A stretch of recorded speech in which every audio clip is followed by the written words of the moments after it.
Daxili İşlər Nazirliyi və Qida Təhlükəsizliyi Agentliyinin əməkdaşları tərəfindən istehlakçı hüquqlarının qorunması, eləcə də təhlükəsiz və keyfiyyətli ərzaq məhsullarının satışının təmini məqsədi ilə birgə tədbirlər davam etdirilir. Keçirilən növbəti əməliyyat zamanı Nizami rayonunda yerləşən ərzaq anbarlarının birində fəaliyyət göstərən ət kəsimi məntəqəsində mənşəyi məlum olmayan və qidaya yararsız ət məhsullarının satıldığı aşkarlanıb. Nəticədə həmin məntəqənin sahibi olan Elnur Ağayev, eləcə də onun rəhbərliyi altında işləyən Habil Zülfüqarov, Rüfət Daşdəmirov, Telman Mirzəyev, Əmrah Babayev və Əhliman Məcidov saxlanılıblar. Sexə baxış zamanı 2 tona yaxın standartlara cavab verməyən keyfiyyətsiz ət məhsulu aşkar olunub. Bəzi rayonlardan, mal bazarlarından burada inəklər alıb gətirib satıram. Bunların içində xəstə də olub.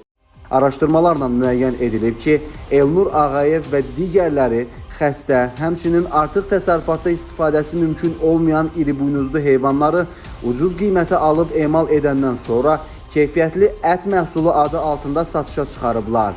Həmin ətlərdən nümunələr götürülərək Azərbaycan Qida Təhlükəsizliyi Agentliyinin laboratoriyasına göndərilib. Təyin olunan ekspertizalar zamanı aşkarlanan ətin qidaya yararsız olduğu təsdiq edilib.